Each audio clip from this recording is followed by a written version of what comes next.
Hello friends, welcome to my channel Sharmi's kitchen and blog. আজ আপনাদের সাথে আমি আরেকটি নতুন রেসিপি নিয়ে চলে এসেছি, চিতল মাছের কালিয়া।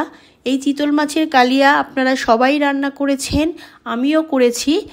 খুবই কম সময়ে এবং খুবই অল্প উপকরণ দিয়ে আমি আজকে চিতল মাছের কালিয়া রান্না করব।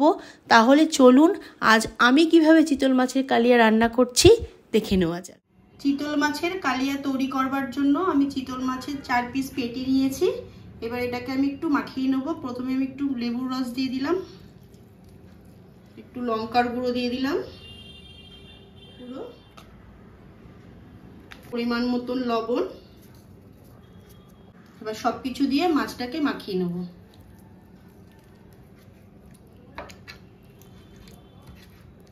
মাছগুলো ভেজে নেওয়ার জন্য গ্যাসে একটা প্যান বসিয়ে সরষের তেল দিয়ে দিলাম। তেল গরম হয়ে গেছে, এবার মাছগুলো ছেড়ে দেবো।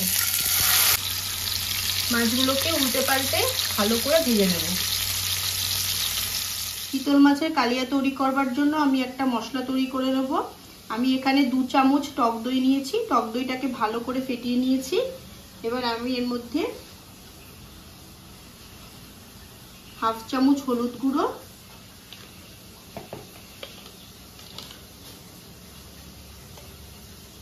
1 চামচ জিরার গুঁড়ো, 1 চামচ ধনের গুঁড়ো,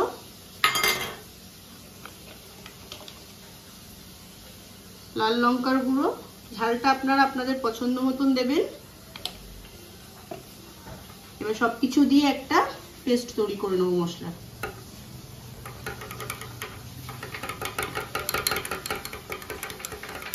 এদিকে আমার মাছটা ভাজা হচ্ছে আর আমি সমস্ত রকম মশলা দিয়ে একটা মশলা তৈরি করে নিয়েছি। এক পিঠ আমার ভাজা হয়ে গেছে, আমি আর এক পিঠ উল্টে নিলাম। আপনারা এরকম সহজ পদ্ধতিতে যে কোনো মাছের কালিয়া তৈরি করতে পারেন, খুবই অল্প সময়ে অল্প উপকরণ দিয়ে। মাছগুলো আমার ভাজা হয়ে গেছে, এবার আমি মাছগুলো তুলে নেব। ফোড়নের জন্য একটা শুকনো লঙ্কা, গোটা গরম মশলা, সাদা জিরে দিয়ে দিলাম। এবার ফোড়নটা একটু নাড়াচাড়া করে নেব। আমি যে মশলাটা তৈরি করে রেখেছিলাম সেই মশলাটা পুরোটা দিয়ে দিলাম। মশলাটা যাতে পুড়ে না যায় তার জন্য মশলার বাটিটা ধুয়ে একটু জল দিয়ে দিলাম।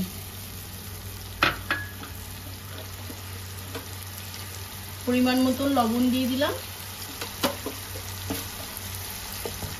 এবার মশলাটাকে ভালো করে কষিয়ে নেব। মশলাটা ভালো করে কষে গেছে, এবার আমি এর মধ্যে একটু গরম মশলার গুঁড়ো, একটু চিনি অ্যাড করে দিলাম। ভালো করে মিক্স করে নেব। মশলাটা ভালো করে কষে গেছে, এবার জল দিয়ে দেবো।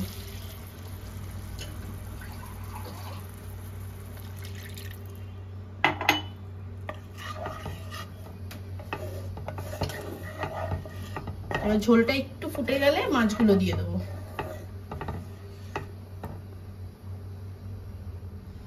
ঝোলটা ফুটে গেছে, এবার মাছগুলো দিয়ে দেবো।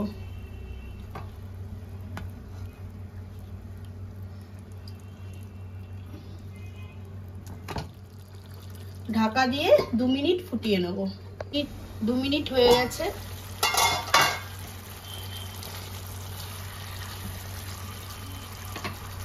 এবার আমি 3টে চেরা কাঁচা লঙ্কা, সুন্দর ফ্লেভারের জন্য 2টো লেবু পাতা,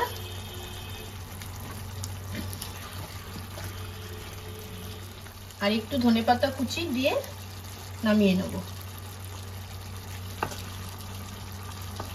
আমার খুব অল্প সময়ে অল্প উপকরণ দিয়ে চিতল মাছের কালিয়া একদম রেডি হয়ে গেছে। খুবই অল্প সময় এটা হয়ে যায়। আমি আজকে পেঁয়াজ রসুন ছাড়াই তৈরি করেছি।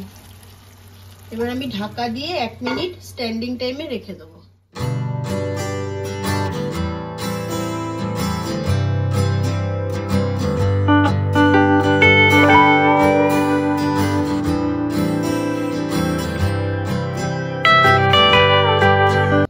তাহলে ফ্রেন্ডস, আমার এই চিতল মাছের কালিয়ার রেসিপিটি একদম রেডি হয়ে গেছে। খুবই অল্প সময়ে অল্প উপকরণ দিয়ে তৈরি হয়ে গেছে।